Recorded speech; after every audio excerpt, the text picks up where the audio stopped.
Halo Sobat Dunia Seribu Besar, semoga Sobat selalu diberi kesehatan, panjang umur, dan rizki yang melimpah, amin. Sebelum masuk ke alur ceritanya, jangan lupa dukung channel ini ya dengan klik subscribe, like, komen, dan share, terima kasih. Mari kita lanjutkan perjalanan. Ji Hao. Hao Tao memimpin sendiri kelompok pendukung logistik, dan membangun dinding logam dengan perisai menara yang dibuat khusus. Perisai menara ini terinspirasi oleh perisai berat yang digunakan oleh prajurit klan Jia. Setiap perisai setebal 1 kaki dan 2 inci, panjang 3 meter, dan tebal 6 kaki, dibuat oleh master dari Istana Majus dan diperkuat oleh semua jenis simbol mantra. Efek pertahanan yang diberikan oleh setiap perisai menara sebesar dinding paduan setebal 3 meter. 20 perisai menara tumpang tindih. Simbol mantra penguatan pada perisai ini diaktifkan, memancarkan cahaya kuning samar. Yi Di memegang busurnya dengan tangan kiri dan, gigi Akan, dengan tangan kanan, cukup mengkhawatirkan berdiri 3000 meter dari dinding perisai. Efek dari dua panah terakhir yang dia coba telah jauh melampaui imajinasinya. Panah-panah itu berkali-kali lebih besar daripada mahakarya yang dibuat oleh pengrajin gurun timur peringkat teratas. Namun, di medan perang, badai digunakan untuk menekan musuh dari jarak jauh dan mengejar musuh yang melarikan diri, sedangkan panah, runtuhnya gunung berapi, digunakan untuk mengirimkan pemusnahan massal ke musuh yang relatif lebih lemah. Hanya, gigi serigala, yang berfungsi sebagai panah utama dalam pertempuran antara pemanah yang kuat dan musuh yang kuat, karena, gigi serigala, dapat memberikan kekuatan yang sangat terkonsentrasi, dan kekuatan tembus yang kuat. Jika panah, gigi serigala, Ji Hao juga berkali-kali lebih besar daripada mahakarya yang diproduksi di gurun timur. Yi Di sedikit gemetar, hatinya berkedut, dan dia tidak bisa membayangkan pemandangan itu. Musuh yang kuat dengan perisai dan baju besi yang berat ditembus satu demi satu, dan kepala mereka tertusuk secara akurat dan diledakkan oleh panah, gigi serigala, komandan musuh yang kuat yang tak terhitung jumlahnya jatuh di medan perang satu demi satu, meninggalkan prajurit kelas rendah yang lemah itu, menunggu kematian. Mengangkat kepalanya, Di melihat panah yang melayang itu. Lambat laun, penampilannya berubah menjadi sangat aneh dan rumit. Jika, gigi serigala, Ji Hao benar-benar jauh lebih besar daripada yang biasa dia miliki, jika semua, gigi serigala, yang melayang di langit memiliki kualitas tinggi yang sama, dan jika Ji Hao benar-benar dapat memberikan panah semacam ini tanpa batasan. Aku bahkan bersedia. Pikiran menakutkan melintas di otak Yi Di. Wajahnya membiru samar. Buru-buru, dia mengeluarkan pikiran yang sangat menggoda itu dari kepalanya, karena dia takut pikiran ini akan berubah menjadi api ambisi, membara di hatinya, akhirnya melahap jiwa dan seluruh tubuhnya. Dia meletakkan gigi serigala yang sempurna di tali busur dan perlahan membuka busurnya. Aliran cahaya muncul di sekitar busur. Tali busur berubah menjadi seberkas cahaya yang menyilaukan, di mana simbol mantra seukuran kepala semut bersinar terang, sambil berputar dengan cepat di sekitar tali. Banyak orang menatap Yi Di, tanpa sadar menahan napas. Semua pemanah gurun timur di tempat kejadian, termasuk Yi Ren, yang tidak pernah memiliki hubungan baik dengan Yi Di, dan para tetua dari klan gurun timur dan negara 10 matahari, wajah mereka memerah, merah bersinar. Darah bahkan sepertinya mengalir keluar dari kulit mereka. Baru saja, orang-orang ini menyaksikan efek yang disampaikan oleh badai dan runtuhnya gunung berapi. Panah yang disediakan oleh Ji Hao sangat kuat bahkan membuat hati orang-orang gurun timur ini bergetar. 90%. Kekuatan pemanah gurun timur tercermin pada busur dan anak panahnya. Tanpa busur dan anak panah, pemanah gurun timur akan seperti domba yang menunggu untuk disembelih.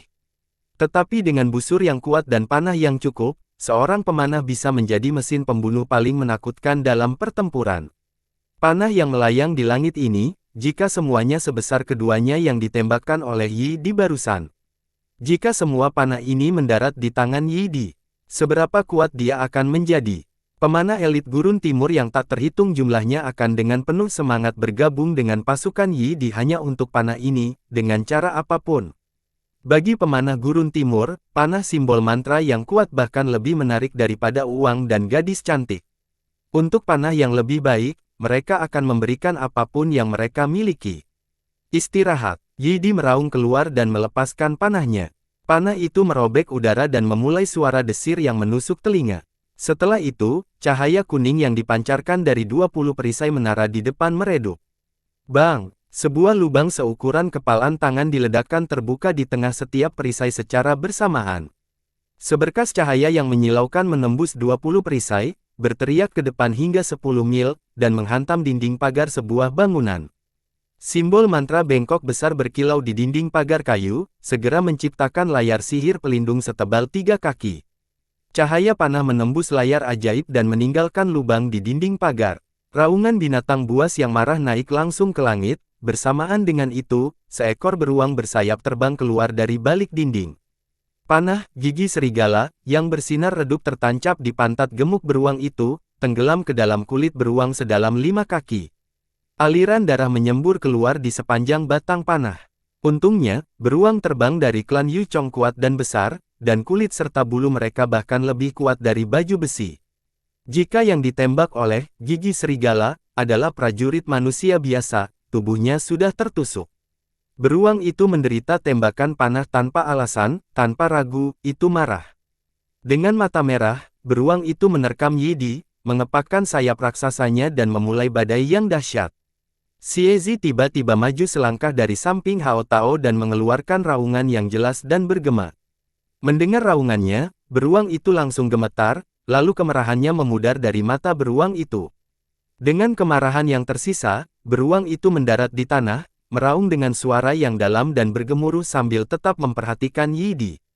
Beberapa ksatria beruang terbang buru-buru bergegas mendekat dan dengan lembut menepuk kepala beruang itu, menghiburnya, sambil mengirimkan 1 sendok besar madu ke mulut beruang itu.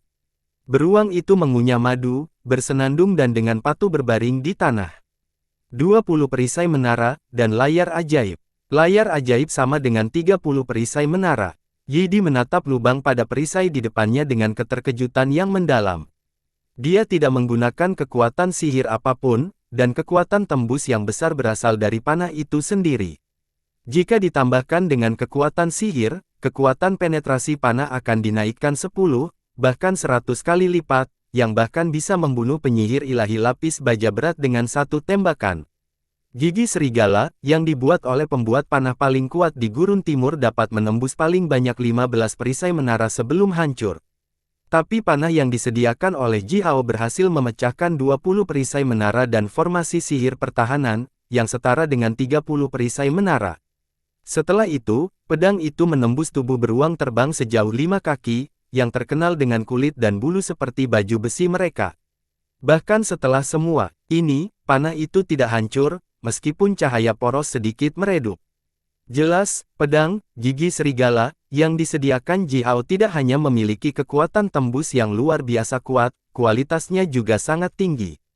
Yi Di masih sedikit gemetar, dalam keterkejutan dan kegembiraan. Dia mulai membayangkan 200.000 pemanah elitnya semua dengan panah Ji Hao. Ketika panah, gigi serigala, menutupi langit, menderu seperti hujan lebat, bahkan tidak ada 1 juta raja penyihir yang bisa mendekati formasi pedangnya. Perlahan menelan ludahnya, Yi Di berbalik dan menatap Ji Hao, tercengang. Di kejauhan, penampilan para tetua klan Gurun Timur dan komandan kelas tinggi negara 10 matahari tiba-tiba berubah, saat mereka semua menoleh ke Ji Hao dengan penuh semangat. Ji Hao tidak ingin memperhatikan para komandan dari negara 10 matahari dan klan Gurun Timur lainnya. Cermin Taiji Universe melepaskan kabut jernih, membungkus semua panah yang melayang di langit dan mengirimnya kembali ke cermin. Ji Hao kemudian memutar jarinya ke arah Yi Di dan berkata, "Ikuti aku," dengan suara rendah. Di markas, kulit harimau putih diaspal di tanah. Itu adalah harimau bertanduk putih. Ji Hao duduk di atas kulit harimau dengan kaki disilangkan, dan dengan keras menjentikkan tanduk emas gelap di kepala harimau. Seiring dengan denang keperakan yang keras, Ji Hao memandang Yi Di dari ujung kepala sampai ujung kaki. Berdiri di depan Ji Hao, Yi Di tidak pernah sependiri dan rendah hati. Tangannya jatuh di kedua sisi tubuhnya, mata tertuju pada tanduk kepala harimau, seolah-olah tanduk itu adalah harta karun yang besar. Itu karena dia tidak berani melihat langsung ke arah Ji Hao.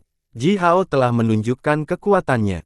Dia hanya meletakkan tangannya di bahu Yi Di, tetapi Yi Di dan 2 penyihir ilahi tingkat puncak bahkan gagal menggerakkan lengannya. Jelas, kekuatan individu Ji Hao telah menembus semacam batas. Ji Hao adalah seorang pemuda yang berasal dari klan Gurun Selatan skala menengah. Dia tidak mungkin memiliki terlalu banyak sumber daya langka untuk dia gunakan pada tahap awal kultivasinya, dia juga tidak bisa dibimbing terlalu banyak oleh orang-orang yang benar-benar kuat. Namun, dia memiliki kekuatan yang begitu menakutkan di usia muda ini. Ini membuktikan bahwa latar belakang sebenarnya Ji Hao sangat kuat. Orang yang berdiri di belakangnya mungkin adalah penyihir tertinggi, siapa yang tahu. Selain itu, Yi Di mencoba memeras 50.000 panah simbol mantra untuk masing-masing dari 200.000 prajuritnya, dan Ji Hao benar-benar menyiapkan panah untuknya. Selain itu, panah-panah itu luar biasa kuat, bahkan jauh lebih besar daripada mahakarya yang dihasilkan oleh pembuat panah terhebat di Gurun Timur. Sebagai Markis Yao, Ji Hao adalah pemimpin manusia yang akan datang dalam aliansi klan manusia, tetapi bisakah pemuda manapun yang membangun wilayah merdekanya kurang dari 10 tahun yang lalu mungkin membeli begitu banyak panah simbol mantra? Belum lagi Ji Hao, bahkan Kaisar Sun tidak akan dapat memberikan begitu banyak panah simbol mantra dengan kualitas yang luar biasa tinggi, bukan?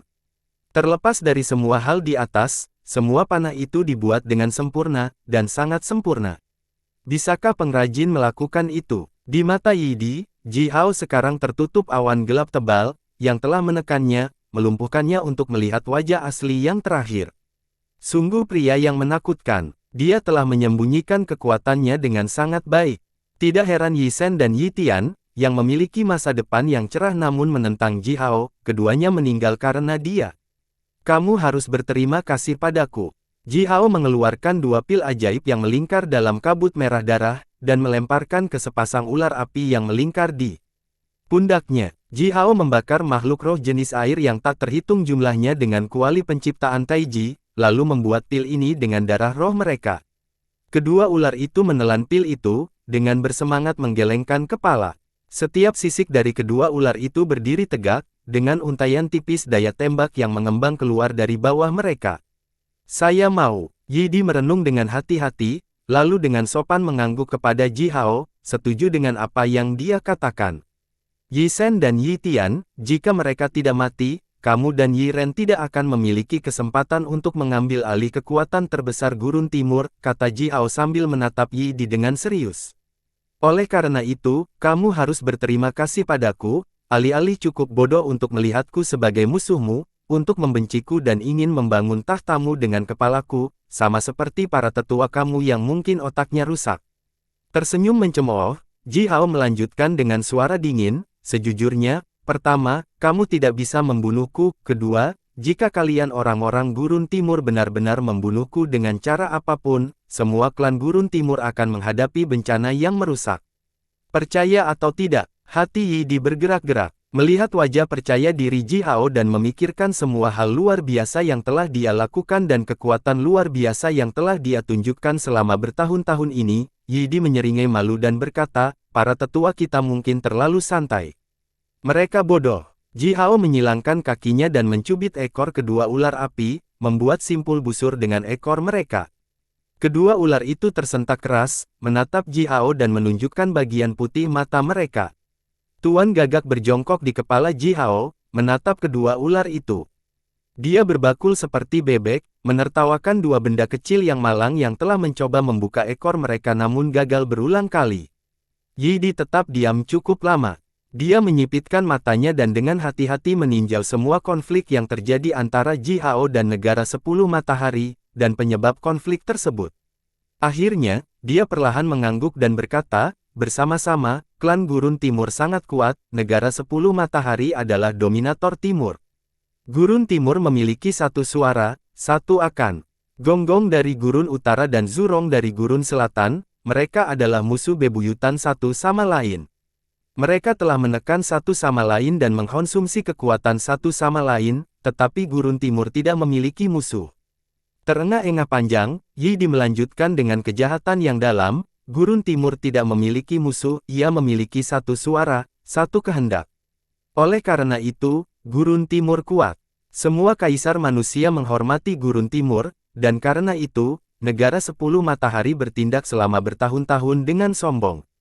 Sebelum Ji Hao mengatakan apa-apa, Yi Di melanjutkan, dan, karena Yi Feng, karena dia mengambil busur ilahi tertinggi dari negara 10 matahari, meskipun dia dipilih oleh busur ilahi itu sendiri sebagai pemiliknya. Yi Di tidak menyelesaikan ini, tetapi intinya jelas. Yi Feng adalah nama lama Feng Xing. Dia adalah anak biasa yang lahir dari keluarga biasa di negara 10 matahari. Namun demikian, dia dipilih oleh busur ilahi tertinggi sebagai pemiliknya. Tanpa ragu, ini membuktikan bakat dan potensi luar biasa Feng Xing. Tapi bagaimana mungkin makhluk bangsawan di negara 10 matahari itu mentolerir ini? Bagaimana orang-orang itu bisa membiarkannya hidup? Mereka menghancurkan rumahnya dan membantai keluarganya. Dari sudut pandang mereka, itu masuk akal. Yi Shen dan orang-orangnya mengetahui bahwa Feng Xing dan Ji Hao telah menjadi teman, saudara, yang bertarung berdampingan. Oleh karena itu, mereka memasukkan nama Ji Hao ke dalam daftar pembunuhan mereka juga. Akibatnya, Yi Shen dan Yi Tian sama-sama meninggal, sementara Ji Hao dan Feng Xing kami masih hidup dan berkembang. Inilah alasan mengapa para pemimpin negara 10 matahari sangat membenci Ji Hao, sehingga Yi Di, Yi Ren, dan pangeran mereka lainnya harus membunuh Ji Hao untuk mendapatkan kesempatan naik tahta negara 10 matahari. Siapapun yang membunuh Ji Hao akan menjadi dominator berikutnya dari negara 10 matahari. Ini bodoh. Akhirnya, Yi Di memberikan kesimpulannya. Dia setuju dengan Ji Hao mengenai apa yang dia katakan tentang para pemimpin negara 10 matahari itu. Dia menyaksikan kekuatan besar Ji Hao dan merasakan latar belakangnya yang sangat kuat. Setelah itu, dia tiba-tiba ingin tertawa. Para pemimpin negara 10 matahari itu, orang-orang bangsawan itu, apakah mereka benar-benar tahu tentang pria yang mereka sakiti? Apakah mereka tidak tahu bagaimana kata kematian dieja? Ji Hao dengan jelas melihat perubahan sikap Yi Di, dan dia cukup senang dengan itu. Bagus, sekarang kamu pikir orang-orang itu bodoh, dan setuju denganku. Jadi, ikuti petunjuk saya. Ji Hao berkata dengan lugas, aku bisa memberimu busur terbaik, panah terbaik, aku bisa mengubah prajuritku menjadi pasukan yang kuat. Aku bahkan bisa. Tetap diam beberapa saat, Ji Hao tertawa, menatap Yi Di, dan berkata, aku bahkan bisa mengambil seorang murid untuk Shifuku, untuk mengubahmu menjadi saudaraku. Mulai sekarang, kami adalah keluarga. Aku akan membantumu menjadi raja negara 10 matahari. Dan kamu, tidak akan memberikan apa-apa selain persahabatan dan kesetiaan. Ji Hao berdiri dan mengulurkan tangan kanannya ke Yi Di. Yi Di tidak menanggapi untuk sementara waktu, tetapi kemudian, dia mengulurkan kedua tangan dan memegang erat tangan Ji Hao. Tangan mereka disatukan, erat, sangat erat. Di luar markas, Ji Tian, Ji Di, Ji Xuan, Ji Huang, dan sekelompok murid dari istana Dao Ji Hao memiliki pita panjang yang dipegang di tangan mereka. Pita bersinar dengan cahaya bintang, yang telah berubah menjadi sinar cahaya pedang yang tajam, menyilaukan langit, menutupi seluruh markas. Prajurit Yi Di dengan gugup berdiri di luar markas, dengan mata tertuju pada tenda ekstra besar markas. Jika Yi Di tidak membawa 12 komandan prajurit penyihir ilahi terpercaya ke dalam tenda bersamanya, para prajurit Yi Di ini mungkin sudah bangkit dan berbaris ke tenda. Ji Hao memerintahkan pengawalnya untuk menyegel markas besar dengan formasi sihir. Di dalam tenda, ada Ji Hao, Yi Di dan beberapa lainnya. Dari sudut manapun, ini tampak seperti jebakan, dan prajurit Yi Di pasti gugup tentang itu. Di dalam tenda, meja pembakar dupa giok ditempatkan di tengah. Papan giok sepanjang 9 meter dan lebar 3 meter melayang di atas meja. Di papan giok tipis, potret panjang penuh Yu Yu diukir dengan garis-garis halus. Ji Hao membuat potret Yu Yu ini sendiri, untuk disembah oleh murid-muridnya.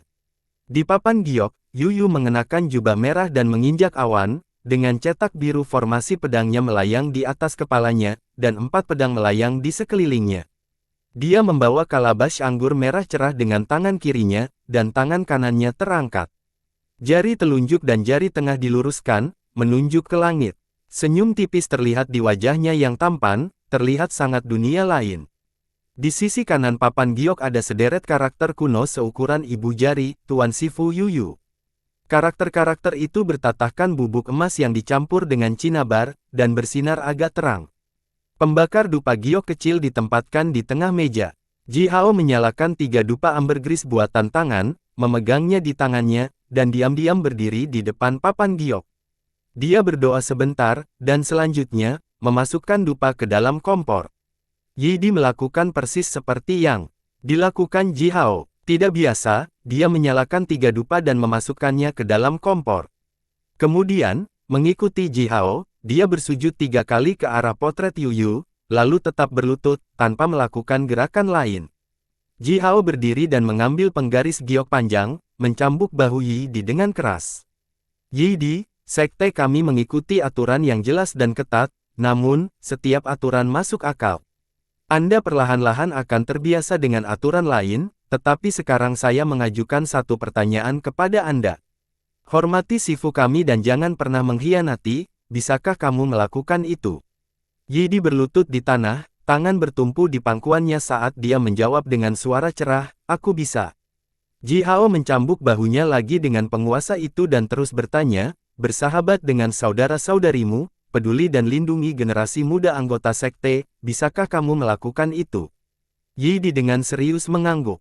Dipimpin oleh Ji Hao, dia sudah tenggelam dalam suasana khusyuk dan suci yang tak terlukiskan. Kecuali untuk semua jenis upacara persembahan yang ketakutan, aliansi klan manusia tidak memiliki banyak aturan atau etiket yang rumit untuk diikuti. Bahkan dalam upacara masuk untuk magang istana Majus, beberapa sujud akan menjadi keseluruhan proses.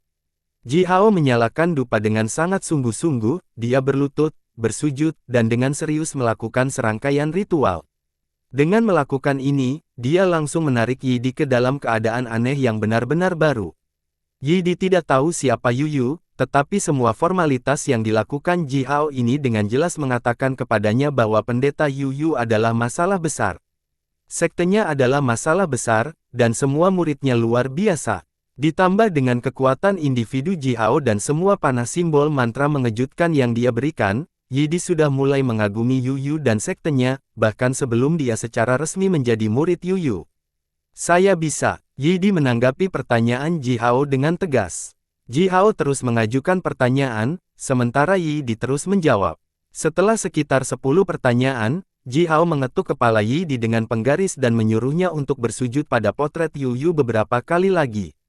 Setelah itu, Ji Hao diam-diam berbalik dan berlutut di depan papan giok, berdoa dalam hati.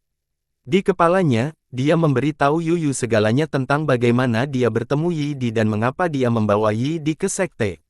Selain itu, dia dengan tulus meminta Yu Yu untuk memahaminya dan menerima Yi Di sebagai murid baru. Sifu, jika kamu tidak keberatan, Yi Di, adik laki-lakiku ini, akan secara resmi menjadi salah satu dari kita. Ji Hao dengan menyeringai melihat potret Yu Yu sambil dia bergumam dengan malas. Di papan giok, potret Yu Yu bersinar terang. Siluet samar muncul dari papan giok dan melirik Ji Hao dan Yi Di. Bagus, bocah ini cukup baik. Siluet samar mengangkat tangannya dan melepaskan aliran cahaya yang mengalir. Cahaya dengan cepat berubah menjadi siluet kabur dari busur sepanjang 8 kaki dan 1 inci. Secara bertahap, siluet busur berubah menjadi lebih jelas, dan segera, busur berbintik-bintik bergaya kuno turun ke tangan Yi Di. Busur itu digulung dalam baut listrik yang mendesis, seolah-olah terkondensasi dari petir. Yi Di, muridku, kamu harus membantu saudaramu, Ji Hao. Ikuti bimbingannya, dengarkan perintahnya, dan Anda akan mendapat manfaat darinya. Busur berlari guntur, yang saya temukan di kios ini luar biasa.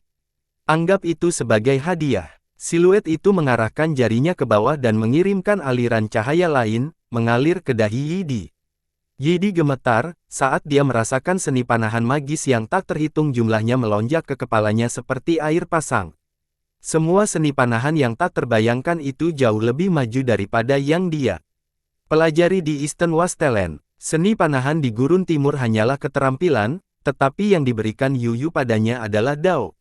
Aku mengajar murid-muridku sesuai dengan bakat mereka, isi kursus mencakup semua jenis senjata dan seni bela diri.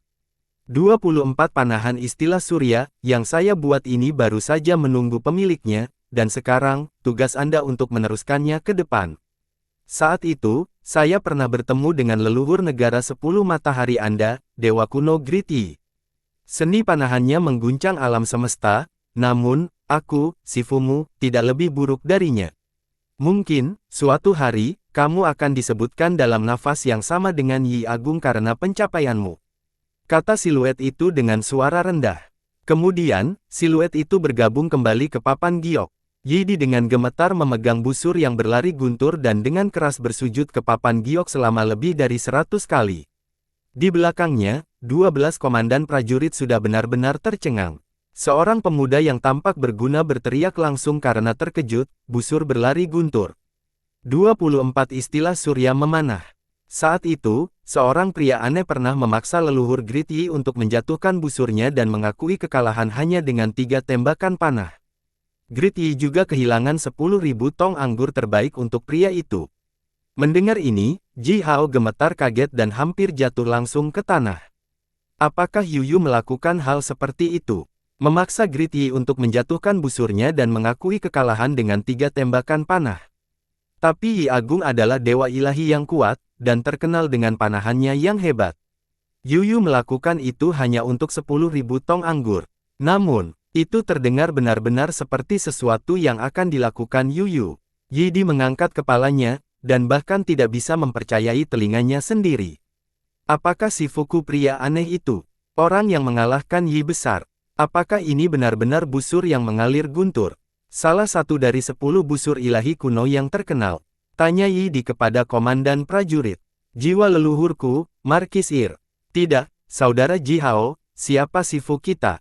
Apakah dia dewa ilahi? Yi Di menoleh ke Ji Hao dan bertanya. Ji Hao hanya bisa memberikan senyum pahit. Dia menarik Yi Di dari tanah dan menjawab dengan suara yang dalam, itu cerita yang panjang, sangat panjang. Ayo keluar dulu dan selesaikan apa yang harus diselesaikan. Dalam kekacauan yang tak terbatas, Daci, King Wei, dan Yu Yu bergetar secara bersamaan. Kekayaan sekte kita tiba-tiba meningkat. Ji Hao, bagus. Tertawa mereka bertiga. Yi Di melepas baju besi bulunya yang ketat. Serpihan cahaya terbang keluar dari baju besi bulunya, saat bulu-bulu indah itu berputar satu demi satu. Pola alami kecil berkilau samar di setiap bulu, membentuk simbol mantra rumit yang tak terhitung jumlahnya. Armor bulu ini melepaskan getaran kekuatan yang kuat namun fleksibel, dan seluruhnya bersinar dengan cahaya yang indah, setiap detailnya sangat alami dan indah. Armor bulu ini memiliki nama, Angsa. Itu adalah harta sihir tingkat ilahi magus tingkat puncak yang berasal dari gurun timur dan diturunkan dari generasi ke generasi. Menurut legenda, baju besi bulu ini berasal dari bulu angsa kuat yang hidup selama berabad-abad yang tak terhitung jumlahnya. Setiap bulu angsa mengandung kekuatan yang tak terukur dan kekuatan hidup yang berkembang. Seorang nenek moyang orang-orang negara 10 matahari bergerak, membunuh angsa, dan mengambil bulunya. Jejak jiwa angsa yang tersisa bergabung dengan bulu-bulu itu, secara alami mengubah bulu menjadi baju besi angsa ini. Bahkan babi hutan pun bisa berlari secepat angin dengan baju besi bulu ini.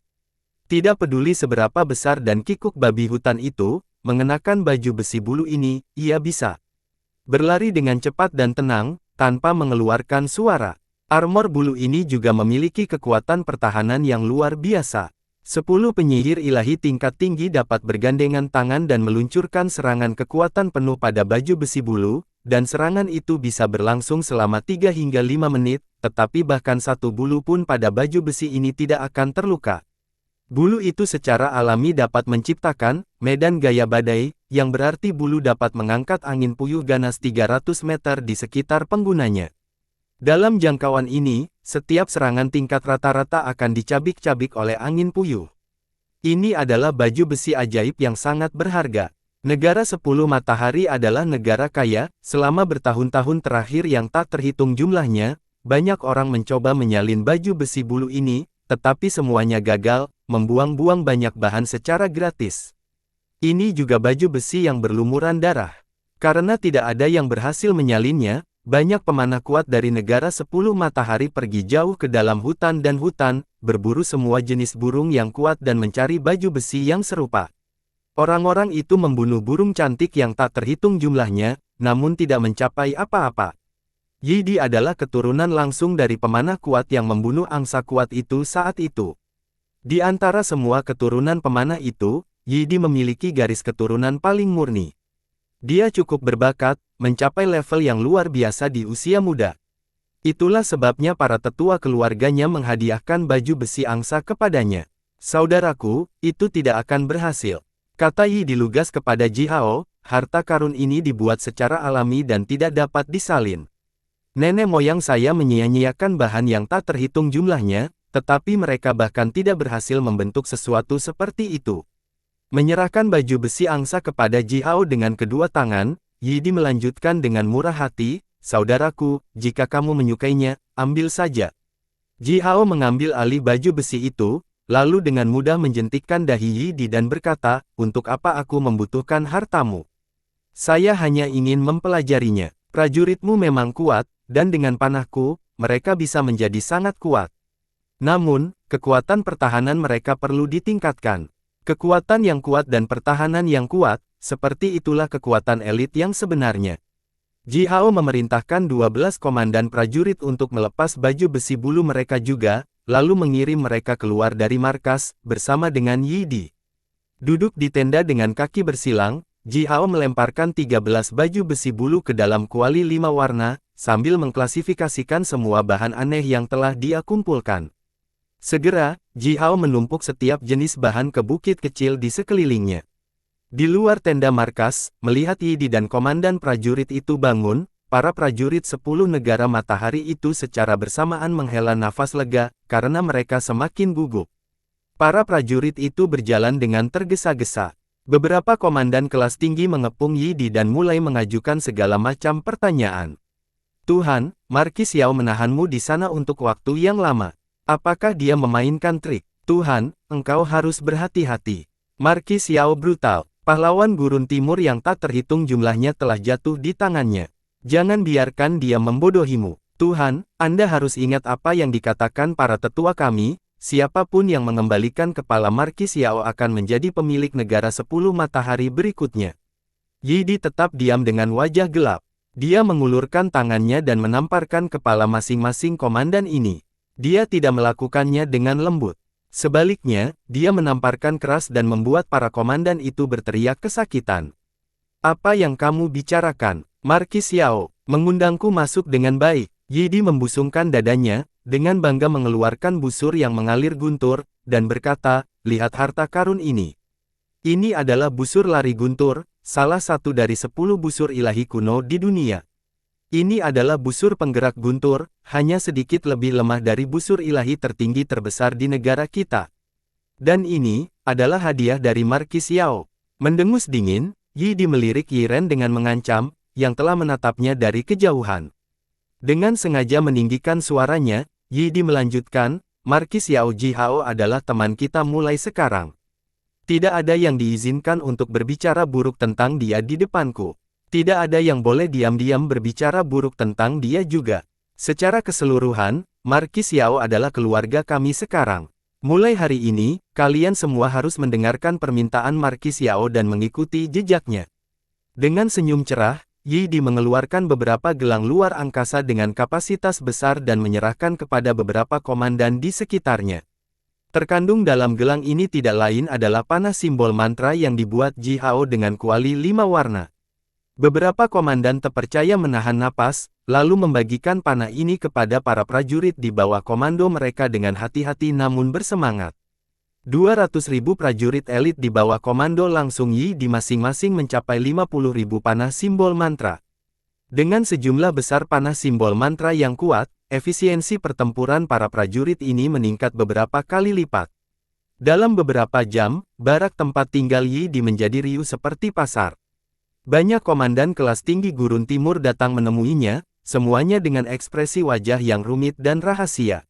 Beberapa dari orang-orang ini datang dalam kelompok kecil sementara beberapa datang sendirian, diam-diam. Mereka mengunjungi Yi di dalam aliran tak berujung untuk panah simbol mantra yang dibuat Ji Hao. Yang lebih pintar juga bertanya kepada Yi Di secara miring apa yang dia janjikan kepada Ji Hao untuk mendapatkan sejumlah besar panah simbol mantra kelas super. Yi Di tidak konyol, sebaliknya, dia agak pintar dan mampu. Bagaimanapun, dia menonjol dari persaingan brutal di negara 10 matahari dan menjadi salah satu dari sedikit kandidat kompetitif untuk tahta negara 10 matahari. Dia menggunakan panah simbol mantra itu sebagai umpan. Dia menggoda beberapa orang dengan keuntungan besar dan mengancam beberapa dengan kekuatan militer yang dipegang di tangannya, sambil memainkan kartu persahabatan dengan yang lain. Dalam beberapa jam, Yi Di mengumpulkan sejumlah besar pasukan Gurun Timur. Sementara itu, Ji Hao duduk di tenda markas, dengan senang hati melihat 13 baju besi bulu ketat yang mengambang di sekelilingnya. Kamu, harta macam apa Anda? Apakah ada yang tidak bisa kamu lakukan? Di antara 13 baju besi bulu, satu adalah baju besi angsa yang berfungsi sebagai bagian asli, sementara 12 lainnya adalah salinan yang dibuat oleh kuali 5 warna. 12 salinan didasarkan pada 12 baju besi bulu milik komandan terpercaya itu, ditambah dengan sejumlah besar bahan berharga. 12 salinan ini tidak terlalu kuat, hanya sekitar 90% sekuat baju besi angsa. Armor bulu 90% lebih kuat dari baju besi angsa, dapat memungkinkan pemiliknya bergerak 2 kali lebih cepat dari pemanah level yang sama lainnya, dan 3 kali lebih gesit. Selain itu juga bisa meningkatkan efisiensi pertempuran pemanah ini secara keseluruhan setidaknya 10 kali lipat. Armor bulu seperti ini bisa melindungi pemiliknya dari serangan ganas yang diluncurkan oleh Divine Magi tingkat puncak. Jika orang yang mengenakan baju besi ini adalah penyihir ilahi, ditambah dengan tubuhnya yang kuat, tidak ada musuh tingkat ilahi penyihir yang bisa melukai bahkan sehelai rambutnya.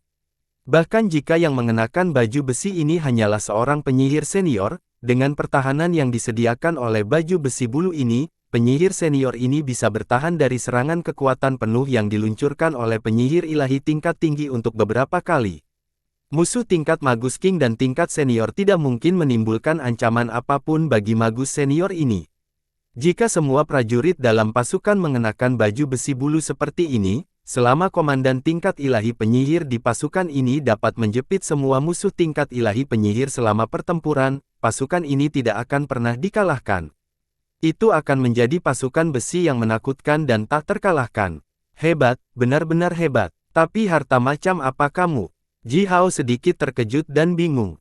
Dia membungkus kuali 5 warna dengan kekuatan rohnya dan dengan hati-hati mengamati pola rumit di atasnya. Tapi segera, Ji Hao menyerah untuk menggali latar belakang kuali. Apapun itu sebenarnya, dan dari manapun asalnya, itu hanya menguntungkan Ji Hao untuk saat ini. Oleh karena itu, Ji Hao harus memanfaatkannya secara maksimal. Yi Di, Yi Di, Ji Hao berteriak. Mengikuti suaranya, Yi Di dan beberapa komandan terpercaya bergegas ke tendanya. Dengan mudah melemparkan baju besi angsa kembali ke Yi Di, Ji Hao menunjukkan 12 baju besi bulu yang dibentuk ulang. 12 baju besi bulu itu terbungkus dalam cahaya samar yang telah mengalir dan berkilauan seperti air, sedikit bergetar dan mengaduk gelombang riak. Yi Di dan para komandan itu langsung memperhatikan 12 baju besi itu. Tiba-tiba, pupil mereka menyusut seukuran ujung jarum. Ini baju besi Cloud Rock saya. Seorang komandan menyeret baju besi dan menjentikkan tangannya. Swoosh! Embusan angin kencang bertiup, bahkan memutar banyak benda kecil di tenda ke udara. Pada baju besi rok awan, bulu diluruskan dan melepaskan aliran udara tipis namun tajam, melayang di sekitar baju besi. Pola kecil dan rumit muncul pada bulu. Pola alami ini membentuk simbol mantra berbentuk aliran udara yang tak terhitung jumlahnya. Di bawah pengaruhnya, baju besi bergetar secara intensif, dan komandan hampir tidak bisa menahannya. Ini adalah harta sihir tingkat ilahi yang diturunkan oleh leluhur saya selama 13 generasi. Seorang leluhurku membunuh awan bermata cian, mengambil bulunya. Dia menyuap Master Klan Xiu dengan sejumlah besar uang di kota Puban, yang membuat baju besi ini untuknya dengan bahan berharga yang tak terhitung. Dengan heran, komandan ini melihat baju besi yang dipegang di tangannya dan berkata, tapi sekarang, setidaknya 10 kali lebih kuat. 10 kali, Ji Hao mengeluarkan gulungan kulit dan melemparkan ke Yi Di. Tertulis di gulungan itu adalah daftar ratusan bahan langka. Semua bahan langka ini diperlukan untuk membentuk ulang baju besi bulu biasa dengan kuali 5 warna. Proses pencetakan ulang akan meningkatkan baju besi bulu biasa itu ke tingkat baju besi angsa. Kumpulkan bahan-bahan ini secepat mungkin, kata Ji Hao dengan nada hambar, kalau begitu bawa semua baju besi bulu prajurit terpercayamu. Aku akan membangun pasukan elit absolut yang tak terbunuh untukmu. Yi Di gemetar takjub. Melirik Ji Hao dengan kaget, Yi Di tiba-tiba berbalik dan menatap baju besi Cloud Rock, yang dikelilingi oleh aliran udara yang ganas. Tanpa mengucapkan sepatah kata pun, dia mengeluarkan pedang pendek sepanjang 2 kaki yang diikat di pinggangnya dan meluncurkan peretasan berat ke arah baju besi. Diaktifkan oleh kekuatan penyihir ilahi tingkat puncak, seberkas cahaya pedang sepanjang 3 kaki menyilaukan dari ujung pedang dan meretas baju besi. Mengikuti suara mendesis, aliran udara yang mengalir cepat berputar-putar dari baju besi dan berubah menjadi angin puyuh kecil yang tak terhitung jumlahnya, melindungi baju besi di belakang. Yi Di menggunakan 60% kekuatannya untuk meluncurkan peretasan ini, namun cahaya pedang yang dia kirimkan bahkan tidak berhasil menyentuh baju besi rok awan sebelum dihilangkan. Armor bulu ini 80 hingga 90% sekuat baju besi angsa. Wajah Yi Di memerah karena kegembiraan, seolah-olah darah akan segera mengalir keluar dari setiap pori-porinya. Saudara Ji Hao, apakah Anda mengatakan bahwa masing-masing dari 200.000 prajurit saya dapat memiliki cinta bulu seperti ini? Yi Di dan komandan terpercaya itu mengepalkan tangan mereka, menatap lurus ke arah Ji Hao, bahkan menunjukkan kegilaan di wajah mereka. Mereka tidak percaya apa yang baru saja mereka dengar. Namun, pikiran mereka memberitahu mereka bahwa mereka harus mempercayai apa yang dikatakan Ji Hao. Mereka ragu-ragu, mereka berjuang, dan mereka kesakitan. Mereka sangat ingin percaya pada kata-kata Ji Hao, tetapi mereka juga takut. Mereka khawatir Ji Hao hanya main-main dengan mereka, dan mereka akan sangat kecewa setelah mereka mengetahui kebenarannya. Di Gurun Timur, di negara 10 matahari, baju besi angsa dikenal sebagai harta sihir kelas atas, itu bahkan bisa menjadi harta terbesar dari klan manusia besar manapun. Armor apapun 80 hingga 90% sekuat baju besi angsa dapat dihitung sebagai harta sihir tertinggi sejati, dan dapat dilihat sebagai harta terbesar dari klan atau keluarga besar biasa. Jika masing-masing dari 200.000 prajurit Yi Di bisa memiliki baju besi seperti itu, seperti yang dikatakan Ji Hao, mereka benar-benar tidak akan bisa dibunuh di medan perang. Pasukan di bawah komando Yi Di ini akan cukup kuat untuk mengalahkan jutaan, bahkan puluhan juta musuh. Ditambah dengan panah simbol mantra yang disediakan Ji Hao, bahkan penyihir ilahi yang kuat akan jatuh di bawah serangan seperti badai mereka. Serangan sempurna, pertahanan sempurna. Mungkinkah pasukan seperti itu benar-benar ada? Pergi, kumpulkan bahannya. Ji Hao menjentikkan dahi Yi Di dan berkata dengan serius, tidak ada apa-apa selain 200.000 baju besi bulu. Hanya hal-hal kecil. Ketika Anda bertemu Sifu kami secara langsung, Anda akan tahu betapa kuatnya sekte kami. Dan itu adalah sesuatu yang bahkan tidak bisa Anda impikan. Yi Di dan komandan terpercayanya langsung dipenuhi dengan rasa hormat yang mendalam. Apa yang coba dikatakan Ji Hao adalah bahwa baju besi dan semua panah itu sebenarnya dibuat oleh Yu Yu, bukan? Yu Yu memberikan salah satu dari 10 busur ilahi kuno yang terkenal kepada Yi Di sebagai hadiah dengan sangat murah hati. Oleh karena itu, Yi Di dan para komandan itu sepenuhnya diyakinkan oleh Ji Hao. Dalam beberapa hari berikutnya, Yi Di dan komandan terpercayanya bertindak seperti anjing liar yang serakah. Dengan kait atau penjahat, mereka membuat ratusan sumpah dan janji, dan bahkan memberikan gadis-gadis cantik yang tak terhitung jumlahnya dari keluarga mereka, menetapkan pertunangan yang tak terhitung, dan akhirnya mendapatkan semua bahan yang dibutuhkan Ji Hao. Kuali 5 warna itu sangat ajaib. Bahan-bahan itu dikirim ke Ji Hao, dan ditelan olehnya. Saat kekuatan penciptaan yang tak ada habisnya membungkus bahan-bahan itu, datanglah musikal. Dalam 1/4 jam, 200.000 baju besi bulu dibentuk ulang, masing-masing 90% sekuat baju besi angsa. Jauh di dalam setiap baju besi bulu yang dibentuk ulang adalah formasi sihir ekstra, yang telah sepenuhnya menyatu dengan baju besi. Jejak esensi api matahari bersembunyi di setiap formasi sihir ekstra. Jika Yi Di dan prajuritnya mengkhianati Ji Hao dapat memicu esensi api matahari dengan satu pikiran dan membakar semuanya menjadi abu. Setelah baju besi bulu itu dibentuk ulang, Ji Hao memanggil Yi Di dan mendistribusikan kembali baju besi ini kepada para prajuritnya.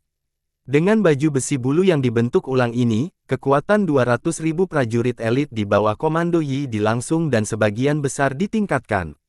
Sebelum semua prajurit berganti ke baju besi baru, Suara bergema tiba-tiba bergema di seluruh kota air. Yi Di, kamu pengkhianat, tunjukkan wajahmu, dan mati. Bersambung.